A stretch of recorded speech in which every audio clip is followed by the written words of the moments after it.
Welcome to my educational YouTube channel. নমস্কাৰ, আমাৰ YouTube চেনেললৈ তোমালোকক প্ৰথমবাৰৰ বাবে মই আন্তৰিকভাৱে স্বাগতম জনাইছোঁ। আজি আমি আলোচনা কৰিবলৈ ওলাইছোঁ অষ্টম শ্ৰেণী ক্লাছ 6ৰ সায়েন্সৰ লেসন 4ৰ পাৰ্ট 1। এইটো ভিডিঅ'ত আমি তোমালোকক পৰীক্ষাৰ বাবে অতি গুৰুত্বপূৰ্ণ কুৱেশ্যনবোৰ আলোচনা কৰিম, গতিকে তোমালোকে স্কিপ নকৰাকৈ মনোযোগেৰে ভিডিঅ'টো চাই যাবা। গতিকে যাওঁ ব'লা ভিডিঅ'টো আৰম্ভ কৰোঁ। মন কৰাচোন, ফাৰ্ষ্ট কুৱেশ্যনটো দিয়া আছে, হোৱাই do we need to separate different compounds of a mixture? Give two example. মন কৰা অসমীয়াত ভাঙনি, আমি কিয় গৰমৰ দিন আমি কিয় মিশ্ৰণৰ বিভিন্ন উপাদান পৃথক কৰিব লাগিব, দুটা উদাহৰণ দিয়া। উত্তৰত মন কৰাচোন, we need separate different components of a mixture because of two reason আমি এটা মিশ্ৰণৰ বিভিন্ন উপাদান পৃথক কৰিব লাগিব দুটা কাৰণৰ বাবেই। এক নম্বৰত দিয়া আছে, টু ৰিমুভ harmful substances ক্ষতিকাৰক পদাৰ্থ আঁতৰাবলৈ। দুই নম্বৰত দিয়া আছে, টু ইউজ them separately সেইবোৰ পৃথকে ব্যৱহাৰ কৰিবলৈ। এক্সাম্পলত দিয়া আছে, separating tea leaves with a strainer চাহপাত পৃথক কৰা। আৰু আছে, removal of stones from rice ধানৰ পৰা আঁতৰোৱা। তাৰ পিছৰ কুৱেশ্যনটো আছে, মন কৰা 2 number কুৱেশ্যনটো, what winnowing where is it used? তাৰ মানে হৈছে উইনোয়িং কি, উইনোয়িং ব্যৱস্থাটো কি, ক'ত ব্যৱহাৰ কৰা হয়, আৰু এইটো ব্যৱহাৰ লিখিবলৈ কৈছে। উত্তৰত মন কৰা, the process of separation of heavier and lighter components of a mix by wind blowing air is known as winnowing.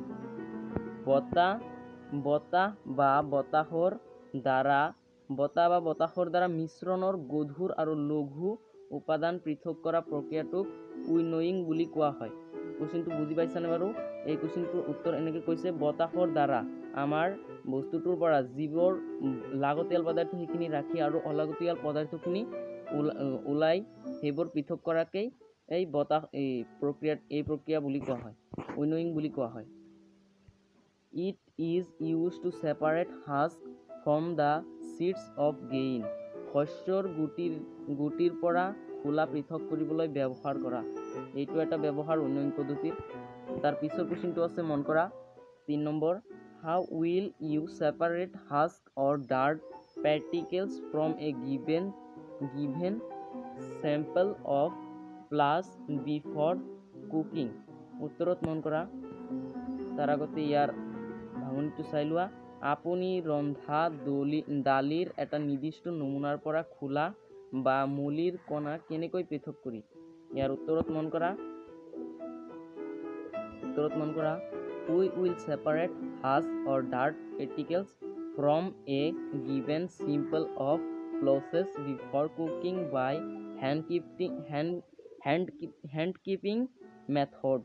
উত্তৰত ইয়াৰ এনেকৈ লিখি দিবা। কুৱেশ্যনটো যদি এনেকুৱা কুৱেশ্যনত আহে তেনেহ'লে তোমালোকে এনেকৈ এনচাৰটো কৰি দিবা। ইয়াৰ অসমীয়া ভাঙনি আছে, আমি হেণ্ড কিপিং পদ্ধতিৰে ৰন্ধা আগতে দালিৰ এটা নিৰ্দিষ্ট নমুনাৰ পৰা খোলা বা মলিৰ কণা পৃথক কৰিম। এইটো আছিল ইয়াৰ এনচাৰ। তাৰপিছৰ কুৱেশ্যন 4 নম্বৰ, 4 নম্বৰটো মন কৰা, what is saving where is it used? চালনি কি, ক'ত ব্যৱহাৰ কৰা হয়? কুৱেশ্যনটো ভেৰি ইম্পৰ্টেণ্ট হয় পৰীক্ষাৰ বাবে। উত্তৰত মন কৰা, saving is method in which fine particles are separate. চালনি হৈছে এক পদ্ধতি য'ত মিহি কণাবোৰ চালনিৰে পৃথক কৰা হয়। ইয়াৰ এনচাৰটো তোমালোকে এনেদৰে লিখি দিবা। তাৰ পিছত আছে আৰু holes in the shape will the bigger in impurities remain on the side. ইয়াৰ ভাঙনিটো আছে ডাঙৰ ডাঙৰ অশুদ্ধিবোৰ চালনীত ফুটা হৈ থাকে। ইয়াৰ ব্যৱহাৰ আছে ইউজবোৰ আছে এনেধৰণে তোমালোকে লিখিবা। 1 নম্বৰত is separating tea leaves with a strainer, ষ্ট্ৰেইনাৰেৰে চাহপাত পৃথক কৰা। 2 নম্বৰত মন কৰা separating flour from bigger particles, ডাঙৰ কণিকাৰ পৰা আটা পৃথক কৰা। বুজি পালানে কুৱেশ্যনটো? তাৰ পিছত কুৱেশ্যনটো আছে মন কৰা how will you separate sand and water from their mixture? তাৰ মানে হৈছে বালি আৰু পানীৰ মিশ্ৰণৰ পৰা কেনেকৈ পৃথক কৰিব। ইয়াৰ উত্তৰত মন কৰা ইয়াৰ আৰু অনুবাদ আছে মন কৰা আমি তলত দিয়া পদক্ষেপবোৰৰ দ্বাৰা বালি আৰু পানী ইহঁতক মিশ্ৰণৰ পৰা পৃথক কৰিম। ক নম্বৰত মন কৰা মিশ্ৰণটো কোনো ধৰণৰ বিঘিনি নোহোৱাকৈ থিয় হ'বলৈ দিয়া। খ নম্বৰত এতিয়া বালি থিতাপি লয়। গ নম্বৰত আছে লাহে লাহে পানীখিনি আন এটা পাত্ৰত ঢালি লাভ কৰিবলৈ। উত্তৰত মন কৰা we will separate sand and water from their mixture by the following steps. ইয়াৰ ভাঙনিটো আছে মন কৰা আমি তলত দিয়া পদক্ষেপসমূহৰ দ্বাৰা বালি আৰু পানীক ইহঁতৰ মিশ্ৰণৰ পৰা পৃথক কৰিম। তাৰ মানে এই যিবোৰ কাৰকৰ দ্বাৰা আমি বালি আৰু পানীবোৰ পৃথক কৰিব পাৰোঁ। 1 নম্বৰত দিয়া আছে the mixture is allowed to stand without any disturbances. ক নম্বৰত মিশ্ৰণটো এটা কোনো ধৰণৰ বিঘিনি নোহোৱাকৈ থিয় হ'বলৈ দিয়া। তাৰপিছত আছে বি নম্বৰটো চোৱা now sands stills down, এতিয়া বালি থিতাপি লয়। চি নম্বৰত আছে slowly pour the water into another container to obtain sand in the bottom. গ নম্বৰত আছে মন কৰা লাহে লাহে পানীখিনি আন এটা পাত্ৰত ঢালি তলত বালি পোৱা যায়। আচলতে পানীখিনি যেতিয়া এটা পাত্ৰৰ পৰা আন এটা পাত্ৰলৈ ঢালি দিয়া হয় তেতিয়া লাহে লাহে বালিবোৰ তলত জমা হৈ থকা দেখিবলৈ পোৱা যায়। তাৰপিছত 6 নম্বৰ কুৱেশ্যনটো আছে মন কৰা is it possible to separate sugar mixed with wheat flour? It is, now will you do it? ইয়াৰ ভাঙনিটো চোৱা ঘেঁহুৰ আটাৰ লগত মিহলি চেনি পৃথক কৰা সম্ভৱনে? যদি হয় তেন্তে কেনেকৈ কৰিবা? এইটো পৰীক্ষাৰ কাৰণে ভেৰি ইম্পৰ্টেণ্ট হয়। এই কুৱেশ্যনটো আহিলে 3-4 মাৰ্কৰ আহিব পাৰে। ইয়াৰ উত্তৰটো তোমালোকে এনেদৰে লিখিবা yes it is possible to separate sugar mixed with wheat flour by sieving. হয় ঘেঁহুৰ আটা মিহলি কৰা চেনি চালনীৰে পৃথক কৰা সম্ভৱ। তাৰ পিছৰ কুৱেশ্যনটো মন কৰা 7 number how would you obtain clear water from a sample of muddy water? ইয়াৰ ভাঙনিটো মন কৰা বোকা পানী নমুনাৰ পৰা আপুনি কেনেকৈ পৰিষ্কাৰ পানী পাব আৰু আছে আমি বোকাময় পানী নমুনাৰ পৰিষ্কাৰ পানী লাভ কৰিম। তাৰপিছত আছে the following these steps, এই পদক্ষেপবোৰ অনুসৰণ কৰি। 1 নম্বৰত আছে 1 নম্বৰত চোৱা allowed muddy water to sand, বোকাময় পানী স্থিৰ হ'বলৈ দিয়া। কাৰেকশ্যন কৰি ল'বা স্থিৰ। 2 নম্বৰত আছে mud gets settled down in the water, বোকা পানীত থিতাপি লয়। আৰু 3 হ'ব এইটো slowly pour water into another container, লাহে লাহে আন এটা পাত্ৰত ঢালি দিবা। তাৰ পিছৰ 8 নম্বৰ কুৱেশ্যনটো আছে মন কৰা fill up in the blanks. এই নম্বৰত আছে the method of separating the seeds of paddy from its stalk called. ইয়াৰ অসমীয়া ভাঙনিটো তোমালোকে মই কৈ দি আছোঁ চাবা। ধান গছৰ ঠাৰিৰ পৰা ইয়াৰ গুটি পৃথক কৰা পদ্ধতিটোক ডেছ বোলা হয়। উত্তৰত লিখিবা থ্ৰেজিং বোলা হয়। থ্ৰেজিং মানে বুজি পাইছানে? পৃথকীকৰণ। তাৰপিছত 2 নম্বৰত আছে গাখীৰ উতলাই ঠাণ্ডা। 2 নম্বৰ আগতে কৈ লওঁ ইংলিছত। When milk cooled after boiling is spewed or not a piece of cloth cream malai is left behind on it this process of separating. ইয়াৰ ভাঙনিটো মন কৰা। গাখীৰ উতলাই ঠাণ্ডা কৰি যেতিয়া এখন কাপোৰৰ পৰা ওপৰত ঢালি দিয়া হয় তেতিয়া সৰহখিনি ইয়াৰ ওপৰলৈ ৰৈ যায়। গাখীৰৰ পৰা সৰ পৃথক কৰাটো ডেছৰ উদাহৰণ। ইয়াৰ এনচাৰটো তোমালোকে এনেদৰে লিখিবা ফিল্ট্ৰেশ্যন মানে হৈছে পৰিস্ৰাৱন প্ৰক্ৰিয়াৰে গাখীৰৰ পৰা সৰটো পৃথক কৰা হয়। চি নম্বৰত মন কৰা।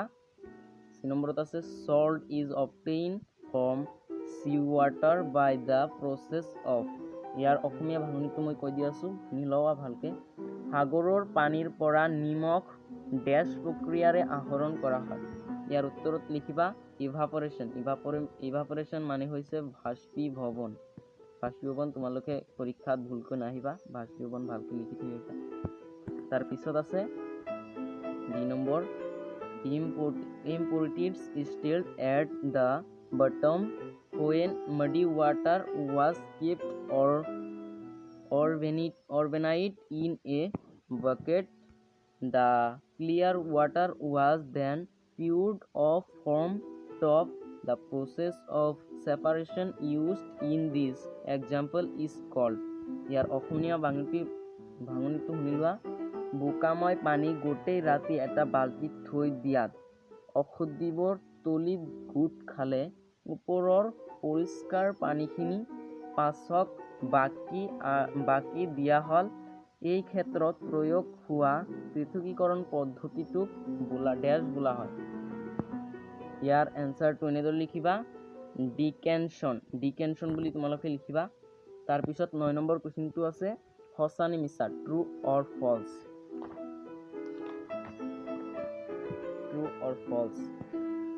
এই নম্বৰত দিয়া আছে মন কৰা।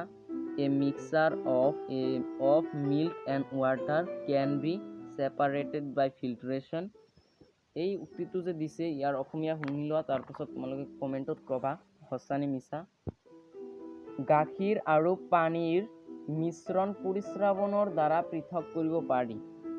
ইয়াৰ উত্তৰটো কি তোমালোকে কোৱা কমেণ্টত জলদি মই কৈ দিছোঁ নহ'লে। ইয়াৰ উত্তৰটো আচলতে হ'ব মিছা, ফলছ। তাৰপিছত 2 নম্বৰ কুৱেশ্যনটো আছে a mixture of powdered salt and sugar can be separated by the process of winnowing. ইয়াৰ অসমীয়া ভাঙনিটো হ'ব নিমখ আৰু চেনিৰ গুড়িৰ মিশ্ৰণ জৰা প্ৰক্ৰিয়াৰ দ্বাৰা পৃথক কৰিব পাৰি। উক্তিটো সঁচা নে মিছা চাই লোৱা এনচাৰত। ফলছ, উক্তিটো আচলতে মিছা। চি নম্বৰত আছে separation of sugar from tea can be done with filtration. এই উক্তিটো মিছা হ'ব। ইয়াৰ অসমীয়া ভাঙনি হৈছে চাহৰ পৰা চেনি পৰিস্ৰাৱন প্ৰক্ৰিয়াৰ দ্বাৰা পৃথক কৰিব পাৰি। তাৰ পিছৰ কুৱেশ্যনটো মন কৰা। 2 number gain or hash can be separated with the process of dilution. ইয়াৰ এনচাৰটো ফলছ হ'ব। ইয়াৰ অসমীয়া ভাঙনিটো চাই লোৱা। শস্য আৰু ইয়াৰ বাকলি অশ্ৰাৱণ প্ৰক্ৰিয়াৰ দ্বাৰা পৃথক কৰিব পাৰি। ইয়াৰ উত্তৰটো ফলছ। 10 নম্বৰ কুৱেশ্যনটো মন কৰা। Lemonade is prepared by mixing lemon juice and sugar in water. You wish to add ice to cool it. Should you add ice to the lemonade before or after dissolving sugar? In which case would it be possible to dissolve more sugar? এই কোৱেশ্যনটো আচলতে পৰীক্ষাত ইমান নাহে, এইটো পঢ়িব লাগিব তথাপি জনাৰ কাৰণে। কুৱেশ্যনটো 5 মাৰ্কৰ হ'ব বাৰু। উত্তৰত কুৱেশ্যনটোৰ অসমীয়া ভাঙনি চাই লোৱা। পানীত নেমুৰ ৰস আৰু চেনি মিহলাই লেমনেড প্ৰস্তুত কৰা হয়। আপুনি ইয়াক ঠাণ্ডা কৰিবলৈ বৰফ দিব বিচাৰেনে? চেনি দ্ৰৱীভূত কৰাৰ আগতে নে পিছত লেমনেডত বৰফ দিব লাগেনে? কোনটো ক্ষেত্ৰত অধিক চেনি দ্ৰৱীভূত কৰা সম্ভৱ? তোমালোকে বুজি পাইছানে কুৱেশ্যনটো? উত্তৰত মন কৰাচোন। Ice should be added to lemonade after dissolving sugar. It is possible to add more sugar before adding ice. চেনি দ্ৰৱীভূত হোৱাৰ পিছত লেমনেডত বৰফ দিব লাগে। বৰফ দিয়াৰ আগতে অধিক চেনি যোগ কৰা সম্ভৱ। ইয়াৰ উত্তৰটো তোমালোকে বুজি পাইছানে? তাৰপিছত কুৱেশ্যনটো এইখিনি আছিল আজিৰ ভিডিঅ'টো। তোমালোকে যদি ভিডিঅ'টো ভাল পাইছা তেনেহ'লে ভিডিঅ'টোত এটা লাইক কৰি দিবা আৰু আমাৰ চেনেলটো ছাবস্ক্ৰাইব কৰি দিবা। ধন্যবাদ।